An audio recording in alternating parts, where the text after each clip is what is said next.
Okay, welcome. Good evening, everybody. This is a beautiful summer evening, and we are so pleased that you chose to spend it with us. I'm Sarah Linda Lichtblau, Assistant Director of Education at the Hudson River Museum, and it is my pleasure to introduce Mendieta's Mythological Landscapes. Adriana Méndez Rodenas, Professor of Caribbean and Latin American Literatures at the University of Missouri, will discuss the subject matter of Ana Mendieta's 1981 video, Esculturas Rupestres, currently on view in the Hudson River Museum exhibition, Landscape Art and Virtual Travel. Rodenas will talk about the way that artists imaginatively recreate and reshape various landscapes, a topic she explores in her artist book, co-authored with Aurora de Armendi, Mythologies of Return, Revisiting Ana Mendieta's Rupestrian Sculptures. The book describes the way that Mendieta returned to a real landscape, the limestone caves of eastern Cuba, while refashioning and mythologizing it to depict the female deities of the Taíno indigenous pantheon. As seen in the work on view at the museum, Mendieta identified with the Taínos as a way to grapple with her own exiled condition. It would be remiss if we did not thank Art Bridges for their support of this program and the exhibition. Now, a little bit of housekeeping. Please note that your microphones have been muted upon entry, though you can control your video camera. You can also use the live transcript closed captioning option at the bottom of your screen.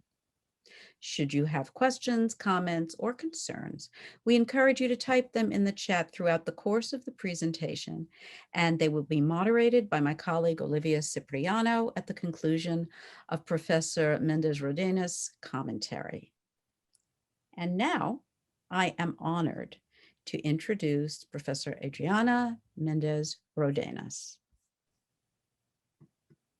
Thank you, Sarah Linda, for that introduction. I want to thank you personally for the invitation to participate in this very exciting exhibit, some of which I have viewed online through the museum website. It's really, I am honored also because this project and Ana Mendieta's art is very meaningful to me, for reasons that I will explain. So I want to thank you truly and everyone at the museum for making this evening's dialogue and conversation possible. I also want to thank Olivia Cipriano for her invaluable technical help through computer crashes, missed Zoom links, and everything else, but we're finally here. I wish I could view the exhibit personally in New York, but hope to visit you sometime soon when we return to normalcy. So without further ado, Olivia, if you could start the second slide.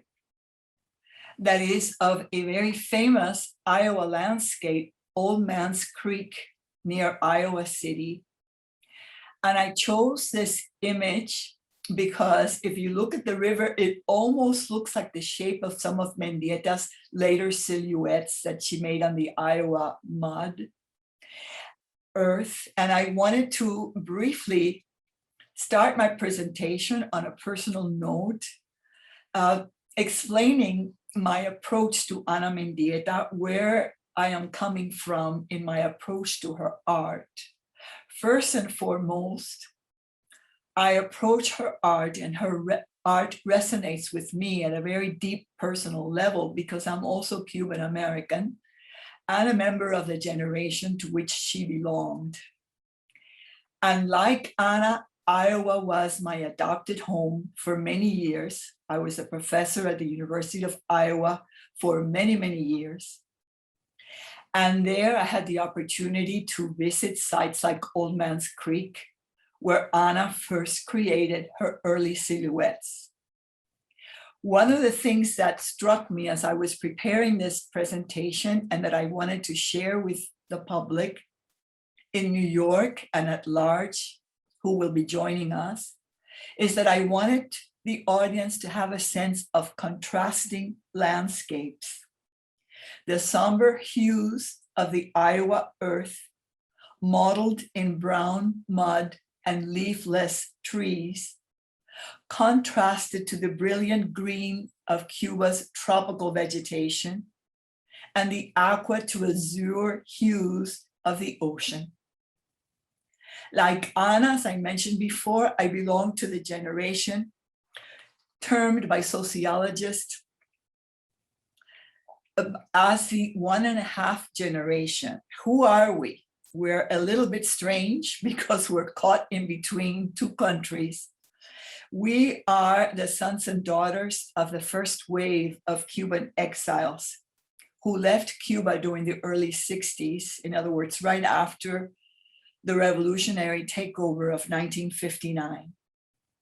So like Ana, I share some of her concerns, her search for origins through art, her affirmation of Cuban identity, of which we'll be talking perhaps a little bit too much in this presentation, and also her deep sense of displacement, something that I think all Cubans in the diaspora, no matter what generation, share.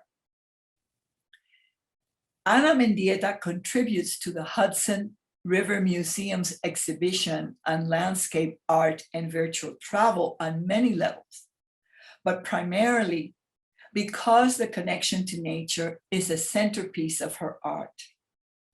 This evening, I focus on the most extraordinary of the works that she created in Cuba, the Rupestrian sculpture series.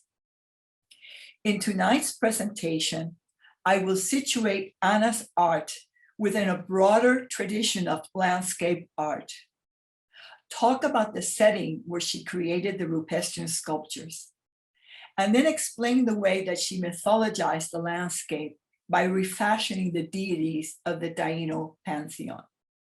But before we begin, I'd like to look briefly at the earth body works that led up to this series. Olivia, next slide, please. The Iowa landscape inspired Mendieta's early silhouettes. The tree at Old Man's Creek was the site for one of her most riveting sculptures, Árbol de la Vida, Tree of Life, with its archetypal resonances to the tale of biblical origins, female genealogy, and the origins of life. In this sculpture, the artist's body literally fuses with the earthly matrix, the substance where we all come from, the primal loam where life emerges, showing the interconnectedness between all life forms. In later sculptures, a hollow shape of a woman's body emerges out of earth or sand, a haunting presence that connotes a fragmented identity, the sense that the body can never be made whole, psyche and self already splintered. As a distinctively female-centered art, Mendieta's earth body sculptures sought to restore that lost connection. And now we turn to another example of her earth body sculptures, and particularly how she framed her art. Art critics like Olga Viso have noted that Mendieta's strong identification with nature is tied to her exiled condition and sense of radical displacement. The artist herself addressed this intimate connection between life and art in a poignant statement. I have been carrying on a dialogue between the landscape and the female body based on my own silhouette. I believe this has been a direct result of my having been torn from my homeland, Cuba, during my adolescence. I am overwhelmed by the feeling of having been cast from the womb, from nature. This sense of overwhelm is particularly pointed given the circumstances in which 12-year-old Ana and her sister Raquelin left the island and arrived in the United States. And I wanted to take a moment to review what was this most determining event in the artist's biography, as sometimes I feel it is not quite well understood, perhaps by many Americans. So allow me to just briefly recapitulate this very briefly. Ana Mendieta left Cuba under Operation Peter Pan, a mass exodus that eventually brought 14,048 unaccompanied children to the United States between 1960 and 1962. The airlift of Cuban children was prompted by the dramatic changes taking place in Cuban society, particularly during the early 60s, as parents feared that the revolutionary government would take away their patria potestad or parental rights. Started by a Catholic priest, Monsignor Brian Walsh in Miami, in conjunction with James Baker, head of the Ralston Academy, a private school in Havana. The airlift grew from a trickle of children at first, whose parents were detained as political prisoners, to nearly 600 children a day as the airlift got started. Coordinated between Havana, Miami, and Washington, the children were granted visa waivers to enter the US and were housed in temporary shelters outside Miami primarily, or foster homes. It ended abruptly at the start of the October 1962 missile crisis. Ana and her sister Jacqueline were sent to a Catholic orphanage in Dubuque, Iowa. This experience was to leave an indelible mark in her life and art. Next slide, please, Olivia. Like many other Cubans of her generation, beginning in 1980, Mendieta realized a number of trips to Cuba to connect with her ancestry and identity, a time when she established significant ties with artists of her same generation in Cuba. In the summer of 1981, Mendieta was ready to leave her mark in insular geography, working with tropical nature much as she had done in the deep Iowa earth. With a New York State Council for the Arts grant, she went back to Cuba to carry out a new sculpture series. These notes that you see on the right for the grant application show the scope and intention of the Rupestrian sculpture series: to recreate Taíno mythology, the belief system of Cuba's indigenous population, through a female-centered lens. As we can see from the application, she named each goddess individually to honor their respective roles in Antillean pre-Hispanic mythology. And we will look at the names and the significance of these goddesses later on in the presentation. The work was meant to proceed in various stages. A series of photographs taken of the original sculptures, the film that you had the privilege to see at the exhibition, and a book of etchings that would recreate the intimate experience of viewing the sculptures inside the cave. Before delving into the series in greater detail, let us first get a sense of the impact that the first sight of Cuba's landscape meant for Ana after many years of exile marked by long winters in both Iowa and New York. Next slide, please, Olivia. This is an image that I took near the Valle de Yumurí, and we'll see the significance of that site a little bit later on. For now, I want to say that Mendieta continues a long-standing literary and visual tradition that depicts the island of Cuba as a Tropics of Paradise. When he first sighted the island of Cuba back then in 1492, Columbus praised it as the most beautiful land that human eyes had ever seen. Then, during the early colonial period, poets like Silvestre de Balboa in his epic Espejo de Paciencia hailed its luxuriant vegetation, the exuberance of its fruits and flora, the sweet aroma of its air, couched in the ornamental language of the Baroque. Next. Later, under the sway of the romantic cult of nature, artists and writers fostered the paradisiac image of Cuba, often as a lost paradise.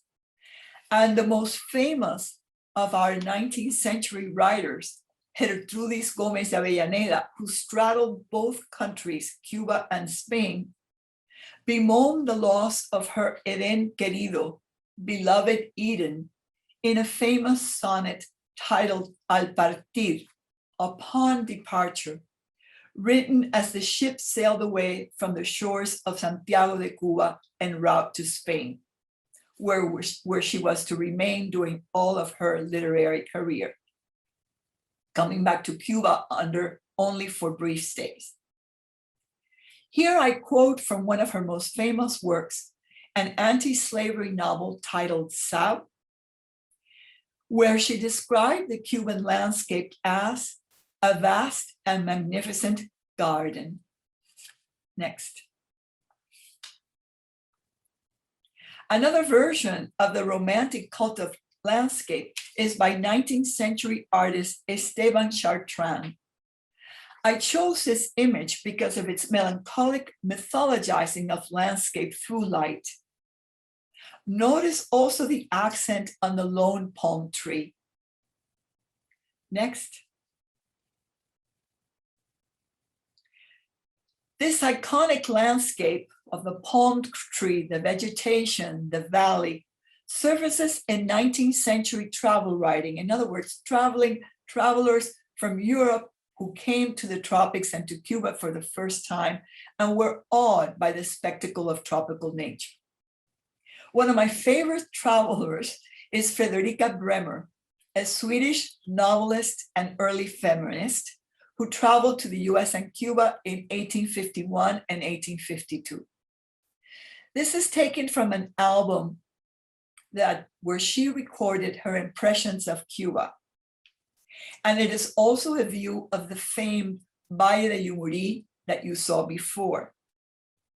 As you can see, this image reinforces Cuba as a paradise. Moving forward into the 20th century, how does Mendieta transform this trope from a postmodern perspective? Next. A pioneer of performance and earth-body art, Mendieta clearly expresses another sensibility than the Romantics, but the tie to the earth, to nature, and to the primacy of the female form remain a constant throughout her art. So here we are at the Escaleras de Jaruco in the province of Mayabeque in Western Cuba, roughly about, I would say, less than an hour away from Havana. There at the National Park of Las Escaleras de Jaruco, Mendieta carved a series of sculptures, working assiduously in the August heat. No air conditioning, I'm sure. At least 2 different sites, she used outcroppings of rock and other natural contours to craft silhouettes of Taíno divinities, shaping the series into an artistic whole, an effect made more dramatic by the passage of time. Next. This is what the site of the sculptures looks today. In contrast to earlier representations of Cuban landscape, which featured the greenery of the valley or the iconic palm tree, Mendieta returns to the underground, to a frequently unseen landscape, the limestone caves formed by the rushing of ocean and river water. Here you can see the landscape of Las Escaleras de Jaruco and experience the effect of that somewhat dry and unusual landscape where Mendieta carved the sculptures in a silent homage to the earth. Next. This image was taken in June 2012, when Aurora de Armendi and I traveled to Cuba to revisit the site of the Rupestrian sculptures, what then became the book Mythologies of Return, Revisiting Ana Mendieta's Rupestrian sculptures. You may ask, well, what does that exactly mean? What does this concept mean, and why is it relevant to the theme of landscape and virtual travel? I coined the concept of mythologies of return to suggest the way that artists of the 1.5 generation to which Mendieta belonged experience a particularly poignant type of travel. Though Ana, along with many others, were able to return temporarily to her birthplace and to a city involuntarily left behind, we could never fully return. In other words, the search for origins, the recovery of the island of Cuba remained elusive. And literary critic Iraida Lopez called it, in a very important book, The Impossible Return. What did this return journey mean for Ana, and how did it shape her poetic vision of nature through art? It is the question that we turn to now in the next slide. Olivia. Thank you. In reimagining the Cuban landscape, Mendieta reinforces the significance of the site for Cuban cultural memory. What do the caves represent in Cuban history? Again, a very different landscape than the valley and the green and the ocean, the beaches of Varadero, many of the places where the tourists actually go when they visit Cuba. The caves represent, in Cuban history, a site of refuge for indigenous peoples and fugitive slaves. On the right, we see the cimarrón, or the runaway slave, depicted here with a machete in hand. The cimarrones, or runaway slaves, hid in the caves from the persecution of their masters, who hunted from them with dogs, very violent dogs, and search parties. The caves, on the other hand, for the Taíno peoples, were the sites of burial and ceremony. Inside the inner recesses of the cave, the Taínos conducted ceremonial rites in front of petroglyphs carved to honor their ancestors. Statuettes, like the one you see on the left, depicting the idol or semi de Minan Caracaracol, show the degree of power that the local caciques or lords had gained at the time of Spanish conquest. And we'll come back to this very important image of de Minan in our presentation later. We see how Mendieta shifted the meaning of Taíno myths to affirm a female-centered alternative mythology based on reverence to the female power of creation and to the earthly matrix. Next slide. On approaching the site, as we walked up to the encampment where the sculptures were hidden, I was struck by the sense of what Cuban anthropologist Fernando Ortiz called an ecomythology, ecomythología, to describe the way that tropical natures conditions the Caribbean imagination. In his words, the ecology of the tropical region shapes the island's creative imagination. This is precisely what Mendieta did in mythologizing the landscape of the caves. So let's see how she exactly did that in the next slide, showing the next slide, the deities that stand at the entrance to the cave. At the next slide. Great, here they are. Ortiz's notion of an ecomythology aptly describes this series' overarching intent. The cave provided cover to a set of female deities who seemed huddled together nearly imperceptibly inside the narrowly curved wall. At the entrance to the cave, there was Bakayu, leaning slightly to the left, rounded breasts exposed. Behind Bakayu, there was Maroya, enlarged vulva on display, a residue of paint outlining the form of the sculpture.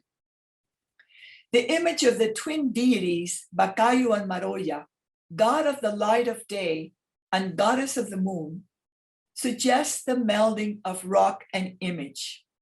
Here was an ecomythology, a powerful evocation of both Taíno divinities and of female birth, rebirth, and regeneration. Mendieta's art follows the way that the Taínos place petrified guardians at the entrance of the cave to protect semines hidden inside its interior galleries, where the ceremonial rites were conducted. So this is why Bakayu and Maroya, besides the cosmological significance of showing the alternance between light and day, are also there to protect the other semines hidden inside the cave, just like the Taínos did. Next slide, please. This leads us to examine the ethnographic, anthropological, and archaeological dimension of Mendieta's theories, and the steps I took in reconstructing the Taíno route in pre-Hispanic art and archaeology. As I discovered in approaching the cave, Mendieta's artistic dialogue with Cuba's prehistoric past is both spatial and temporal. Spatially, the sculptures succeed each other inside the cave as if they were in movement, an orchestration parallel to the tradition of Paleolithic rock art, in which animals move in a herd, much as they did in their natural settings. The sculpture's positioning along a curved limestone encarpment points to the series' ethnographic intent, an artistic dialogue with what the Taínos held sacred. And I have an image here of a ceremonial duel or sacred stool, which is what was used in their ceremonies. And it was the site where the shaman or presiding priest engaged in their ceremonies. Under the limestone cover of the cave, Mendieta elevated to superior rank a set of female deities who appear in pre-Hispanic mythology, at times marginally, at times fleetingly, and who were often at the mercy of rogue-like male deities. Mendieta sought not merely to reconstruct the cosmological unity of Taíno beliefs, but more significantly, to create a new myth of origins based on the revalidation of the feminine. In other words, the liberation of these feminine forces of nature as reflected in Taíno myths.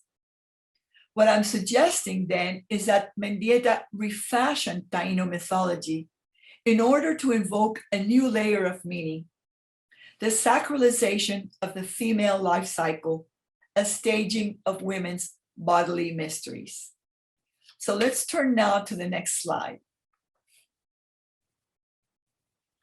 As a child of the diaspora, the Taínos' abrupt disappearance in the early 16th century, basically their extermination by the Spaniards due to conquest and also disease. Their disappearance foreshadowed Ana Mendieta's own forced uprooting in 1961. The Rupestrian sculptures hold a special place within Mendieta's oeuvre, for here the artist performed a gesture of identification across space and time that functions as a type of collective memory. In pre-Hispanic myths of the Antilles, a book of drawings inspired by Taíno myths and archaeology that served as a preface to the Rupestrian sculpture series, Mendieta affirmed her strong identification with indigenous ancestors.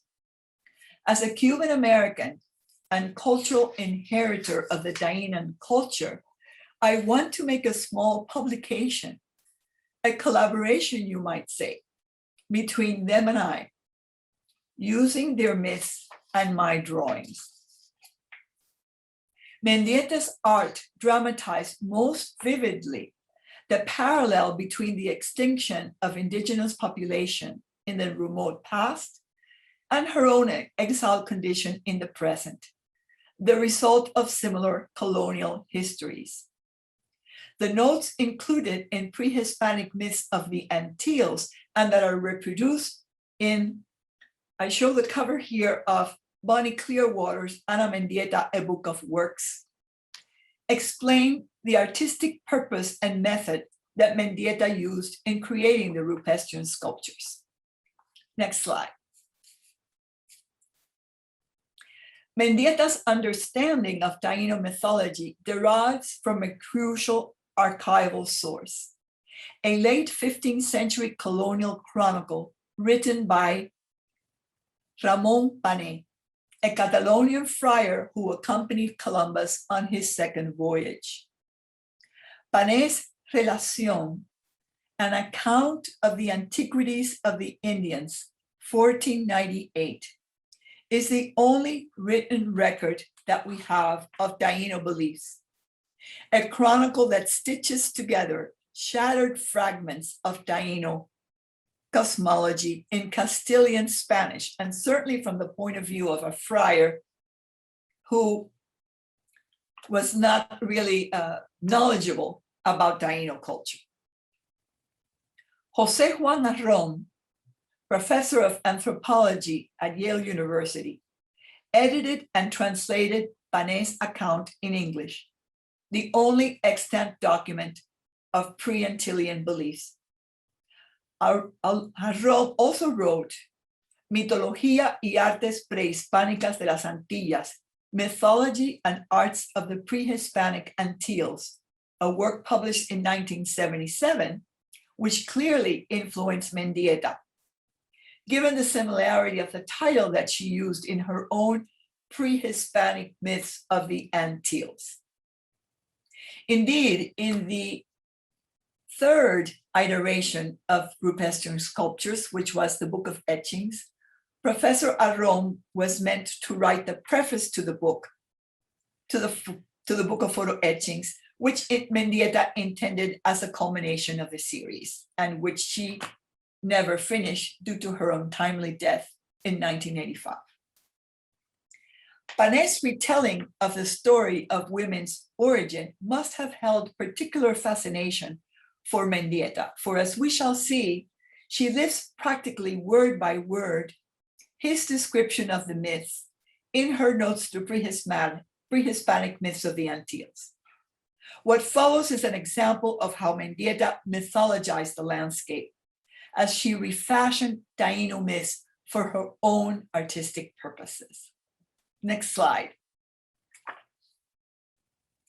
How exactly did she do this?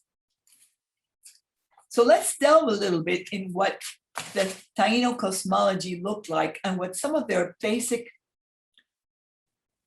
cosmological beliefs were.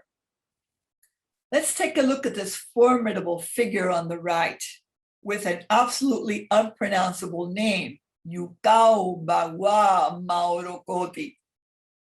According to Pané, the Taínos worshiped their ancestors and represented them in three-pointed stones called semis or divinities, such as the one that we have here on the right, representing Yukao.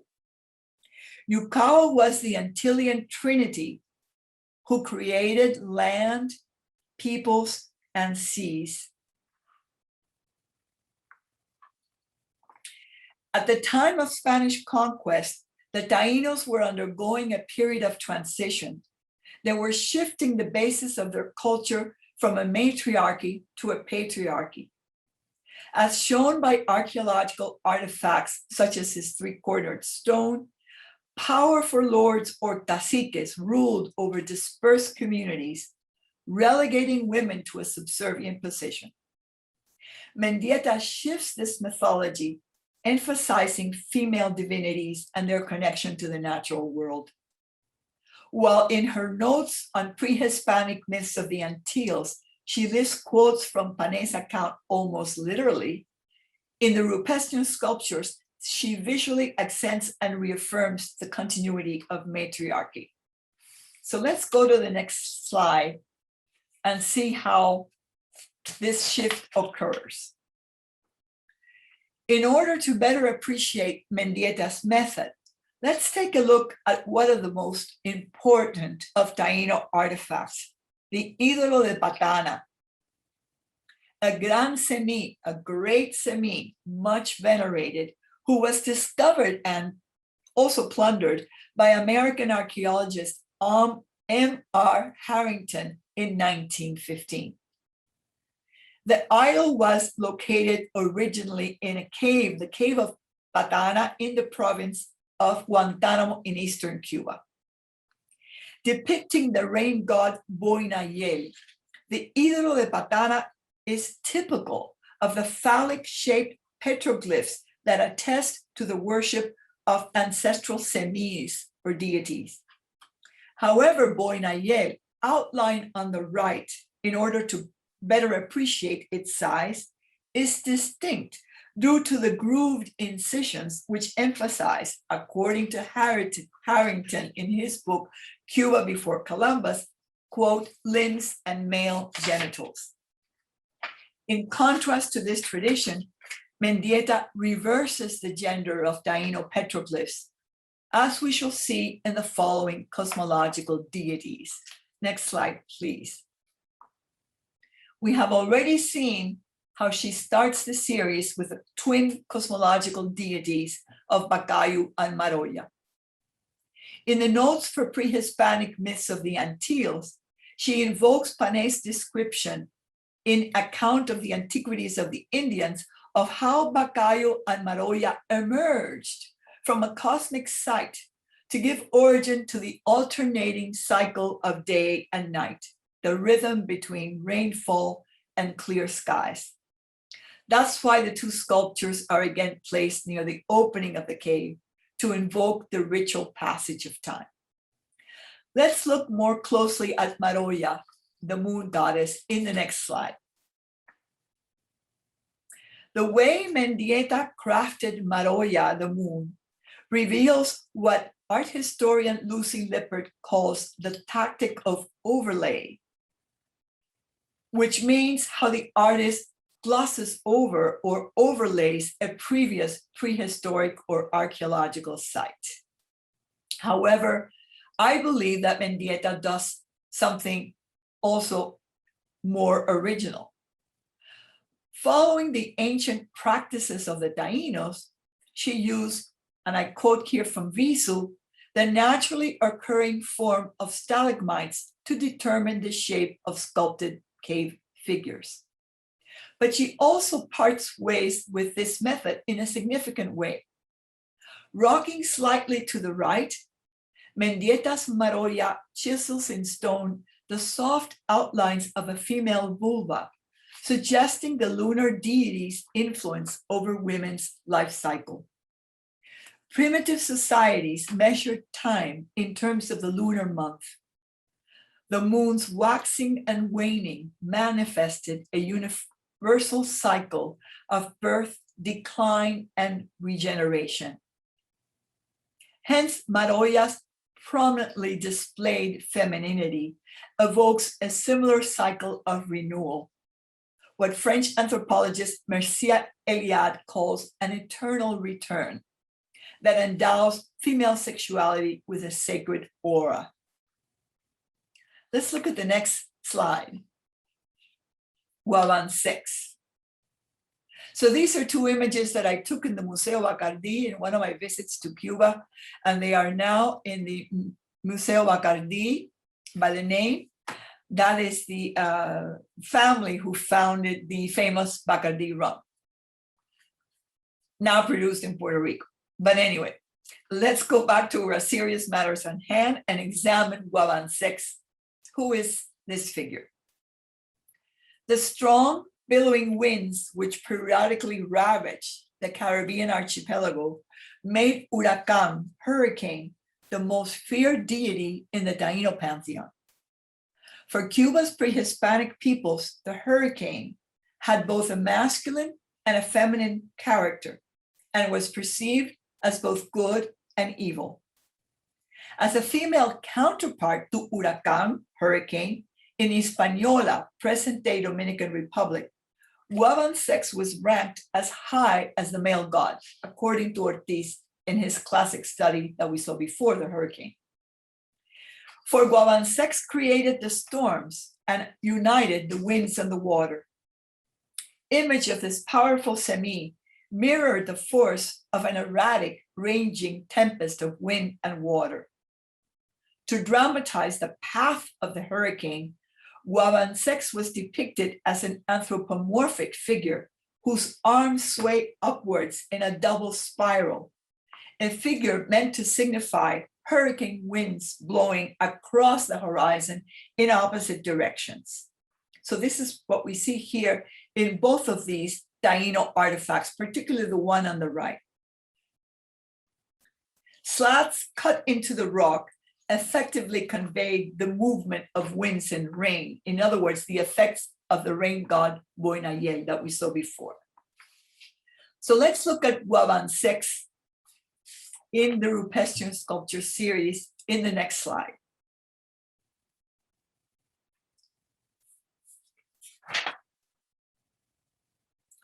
So Mendieta imitates the same visual tactics that the Taíno uses in depicting Guavansex. The slats in the body, but the difference is she presents Guavansex horizontally rather than vertically. She imitates or lifts from Panay's description in an account of the antiquities of the Indians what the effects of this female deity were. And they say that when Guavansex grows angry, she moves the wind and water and tears down the houses and uproots the trees. We see that in the Rupestrian sculptures, Guavansex's fury seems seemingly abated because she lies quietly in a horizontal pose. Yet the slats in the sculpture evoke the downpours associated with Boinayel, the harbinger of good rains. Let's move to the next image of the Antillean Eve, or Guanaroca.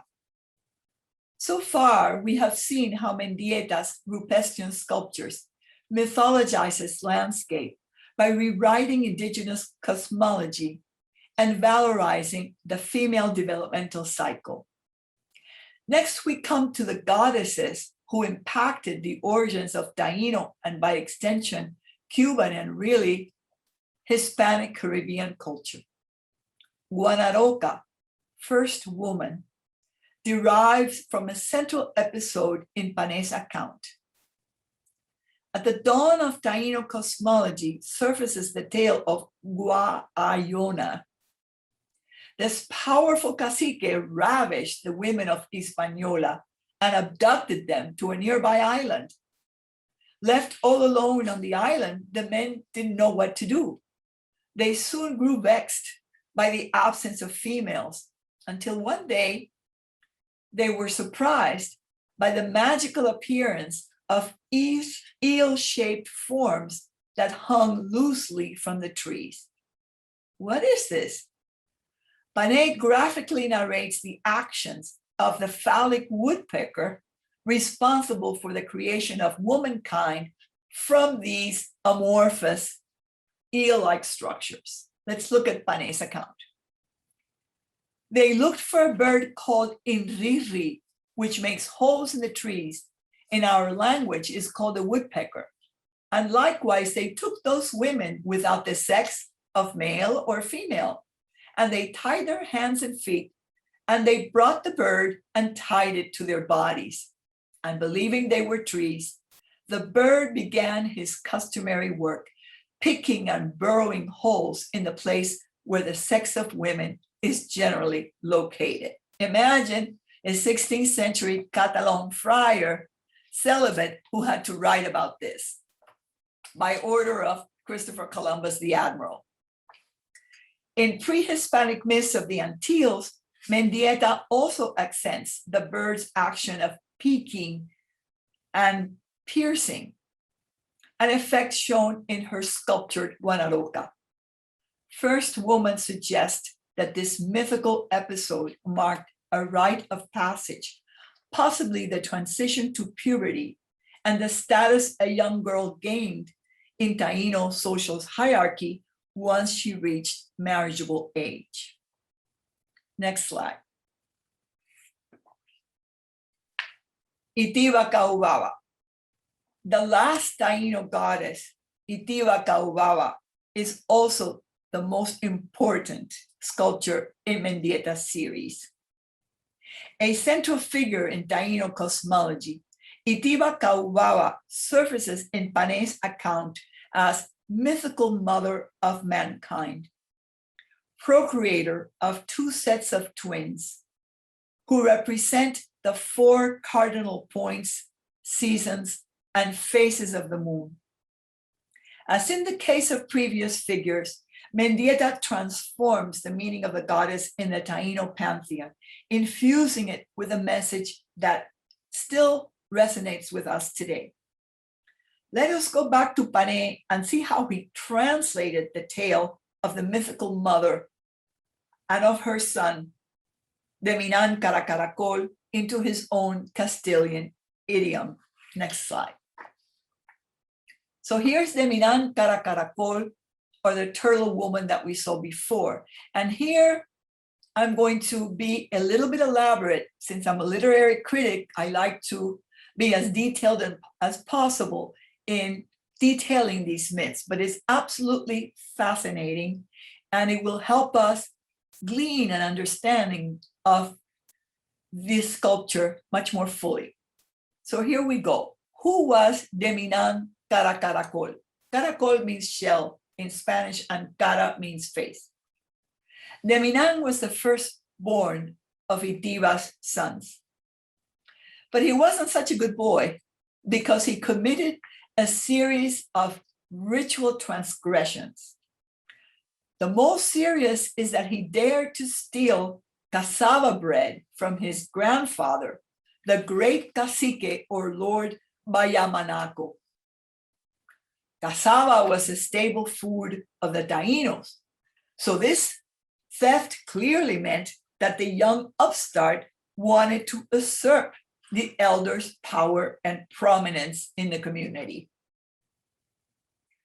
Under the influence of the hallucinogenic caoba, which they imbibed during the ritual ceremonies, the angry elder Bayamanaco spits on Deminan's back. And that resulted in the huge swelling that we see here on his back. According to Pané, it ached so badly that it threatened the young hero's life. Notice how the terracotta figure of a hunched-over Deminan found in the Dominican Republic bears an uncanny resemblance to a pregnant woman. Pané continues with a striking account of male parthenogenesis. Then they, the brothers, tried to cut it, the protrusion or the turtle woman, and they could not. And taking a stone axe, they opened it up, and a live female turtle emerged. So they built their house there and raised the turtle. In a strange twist, the turtle woman, violently born from Deminan's back, functions as both bride and mother. As bride, all four brothers partake of her. As mother, she enables the founding of the tribe. That's where they settled, establishing the Taíno social order and the place where the tribe would build their dwelling. Now that's the literal summary of the myth. But what do the anthropologists make of it, and how do they interpret it? Anthropologists have noted the significance of the Deminan myth as marking a seismic shift in Taíno culture. In Levi-Strauss terminology, the Deminan myth affects the transition from the raw to the cooked, the passage towards a new social order, when the Taínos abandoned their former nomadic life and took up agriculture, fishing, settling into villages, and forging a more complex social organization based precisely by the ascendancy of the male caciques or lords. For some, the tale marks the transition from matriarchy to patriarchy. Deminan's strange pregnancy shows how, shortly before Spanish conquest, the Taínos had collectively displaced women's procreative function, appropriating women's fecundity for their own ends. And this is all an argument derived from an anthropologist named Rowe, who develops a really brilliant analysis of this. So although Itiba Caubaba was responsible for founding the Taíno social order, Panay's account only mentions her in the episode where he recounts her death in childbirth, a ritual passing necessary simply to bring her sons into the world and bolster her son's civilizing mission. Let's look at Mendieta's Itiba Caubaba again in the next slide. Mendieta retrieves this lost maternal figure, nearly obliterated in Panay's account.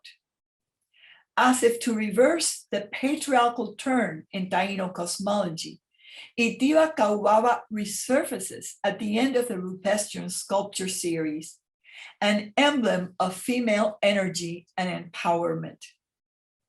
Although the deep vertical lines inside the original womb-like shape have faded, Itiba Caubaba remains solid in the rock, a validation of the maternal and earthly matrix. By renaming her own mother blood,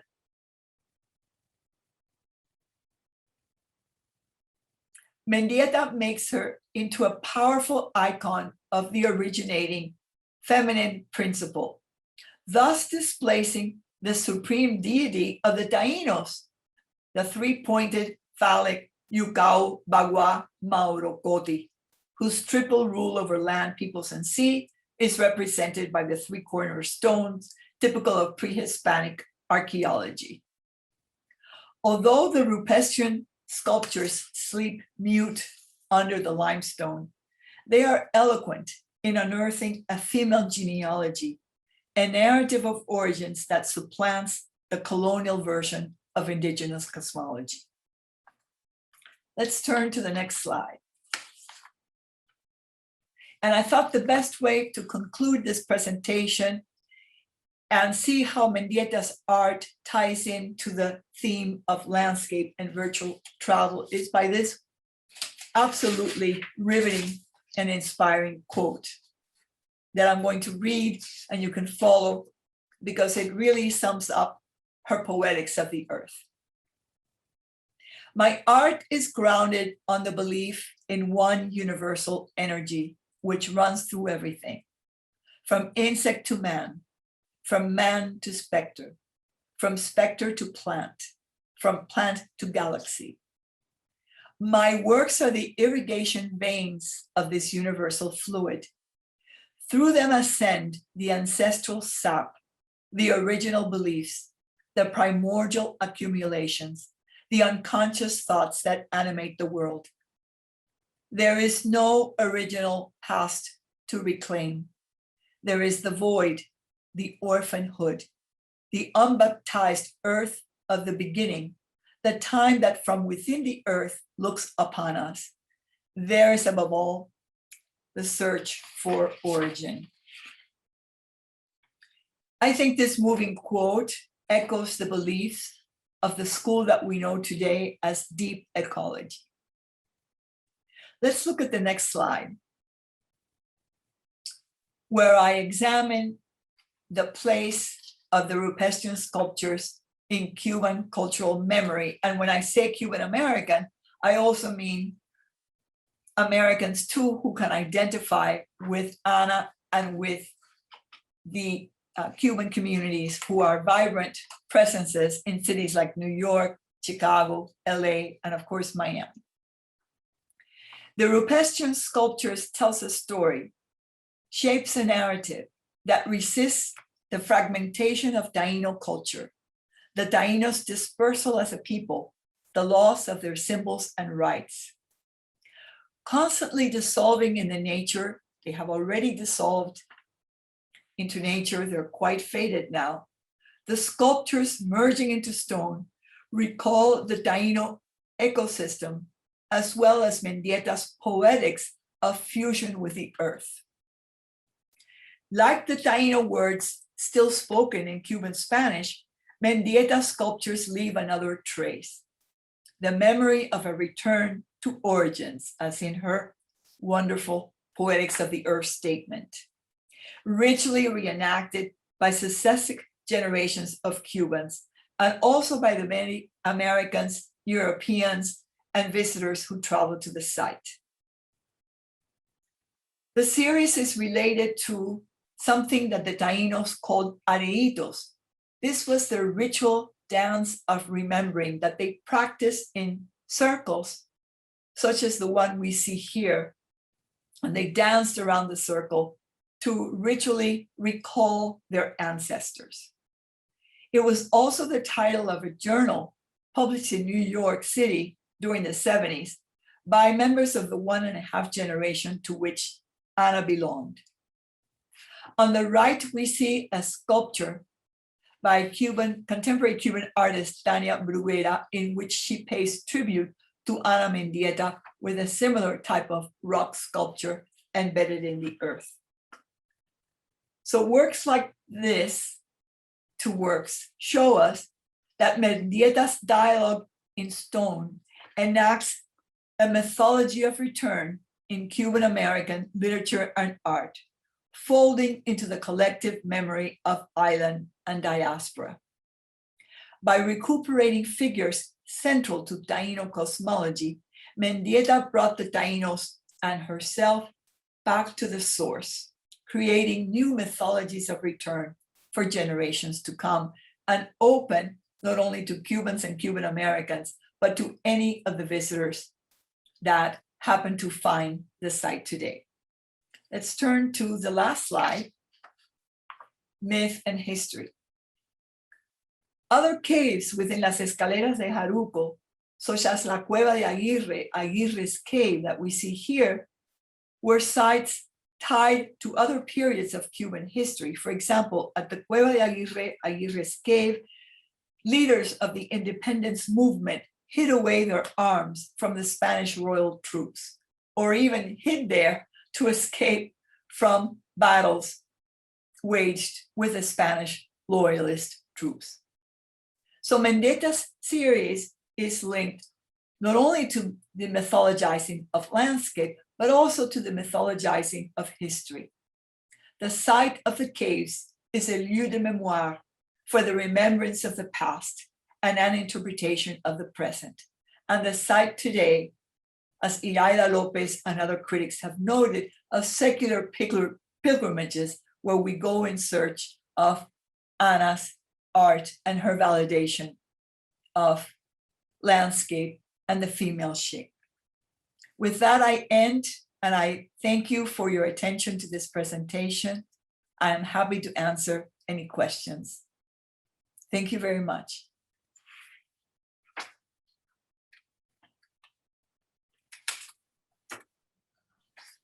Adriana, thank you so much for that extraordinary journey. I think, well, I'd like to ask Olivia if there are any questions or comments in the chat that we should share with Adriana. Yes. One question that we did have in the chat was, how did Ana Mendieta get permission to carve into the rock of Jaruco Park, or did she?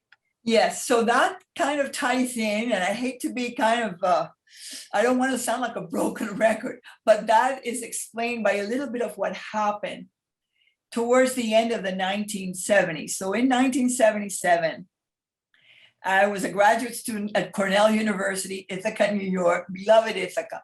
And I joined with the members of the Areito group in New York City, led by Lourdes Casal, a professor of sociology at Rutgers University. She gathered us up under the Areito magazine. We wrote a book, Contra Viento y Marea, Against Wind and Tide, that where we talked about our experiences as Cuban Americans. And by a series of difficult conversations, we opened the way in 1977 for the return of the first trip of young Cuban Americans to the island. We organized ourselves under a brigade named for one of the leaders of our independence movement, a Black leader, very courageous, named Antonio Maceo. So in 1977, we went back to Cuba, authorized by the Cuban government, thanks to Lourdes Casal at Rutgers. They allowed us in, and we toured our native island, the whole length and breadth of it for the first time. What happened after that? And I'll try not to bore you with details. There was a dialogue then that happened, two dialogues that happened at the end of 1977 and beginning of 1978 with the Cuban government. I was present at that encounter, that dialogue. And one of the results was that the Cuban government authorized for the first time the return of the Cuban exile community to the island under the guise of family reunification. Ana, since she was a member of this progressive, quote unquote, movement of young Cuban exiles, was able to get permission from the Cuban government to visit the island and create her series. This was not a common day occurrence. This was a very special permit that she received because of her connections to Lourdes Casal group. She did not return to Cuba as a member of the Antonio Maceo Brigade, which had subsequent travels, but she was part of that general movement. And so the Cuban government granted her a visa. That would not have happened to just anyone who would want to have a similar experience. So it was a very special permission that she was granted. Wow. Thank you. And Laura wanted just to say it's amazing to have fuller context for the figures as well. Thank you, Laura. Tania Bruguera. Yes, I don't see that. So the question is, Tania Bruguera is such an important artivist, inspired in part by the example of Ana Mendieta. Do you know where / what she's currently working with? All I know, I don't know about her artwork, but I do know about her activism. She is part of the 25th of November movement, the November 25th movement of young Black and female artists in Cuba that are calling for greater range of artistic freedom. They protested one of the laws that's imposed by the Cuban Constitution and that limits artistic expression. And they met with the Ministry of Culture to see if they could reach some kind of dialogue. That dialogue never happened, and they were sent back to their respective homes. And so after that, she's been very active in that movement and also in the Movimiento San Isidro associated with Luis Manuel Otero Alcántara, another Black Cuban artist. So this is all happening at a moment with, as you all know, we've had really dramatic events happening in Cuba. To the best of my knowledge, she's in Havana, she's in Cuba. But in terms of her artwork, I honestly will have to look that up, and I will be happy to get back to Sara Linda on this to see what she is working on currently. But I wanted to mention her art activism, because it's interesting that the activism is coming from the artist, the contemporary Cuban artist. And at the time when Mendieta traveled to Cuba, she also had a very a contested position vis-a-vis the position of, for example, our parents.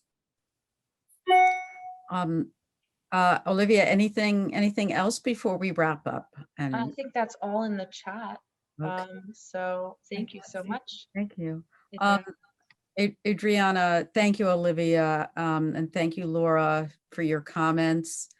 I just would love to say I want to thank Adriana from the bottom of my heart. I feel like we've been privileged to have a private tutorial, you know, and that in a way, you know, you have realized the meaning of landscape art and virtual travel by bringing together art, literature, history, anthropology, Yes. which basically is the definition of mindful travel. And now, you know, thinking about the legacy of Ana Mendieta in not only her art, but her activism and her feminism, that, you know, we've brought it full circle to the present day. So I really want to thank you I thank you so deeply. This was so wonderful. And I am so pleased that we will have it to replay and learn every time more and more. I think, yeah, Laura is saying thank you. The landscape is us and we are it. Right, and I Right. saw that, Laura, and I wanted to add, if I may, how contemporary. I read that whole passage of her Poetics of the Earth, because she really anticipated that movement of deep ecology, which is precisely what they're going back to, stressing our deep connection to the earth. You know, I mean, it's been very contested by other ecological and eco-critical tendencies and movements, and I won't go into that now, but I am struck by how visionary Mendieta's position was at the time and how necessary it is for our times when we're facing an ecological crisis and a global movement and a global phenomena of climate change. You know, I think it's just absolutely amazing. Yeah. So for me, this was very special also to share as a literary critic. You know, I am enamored of art, and I don't always have an opportunity to share with those of you who are directly involved in curating art and in art exhibitions and in museums. So for me, this was a very special privilege, and I thank you to Sara Linda and Laura for the invitation, and Olivia for her great putting it all together. Well, thank you. And I think we come away with so much. Just the term ecomythology, I think, for especially for these times, in looking at the similarity between her figure, the final figure that you shared, and fossilized remains. I mean, she has compressed time, history, and meaning in her work. And thank you for sharing your knowledge and expertise and passion with us this evening. It's my pleasure, Sara Linda. I hope to make it to New York soon. I hope to visit the museum. Thank you very, very much. And thank you to my colleagues at the Hudson River Museum. And have a lovely evening, everybody. Thank you, Sara Linda. Thank you, Olivia. Thank you, Laura.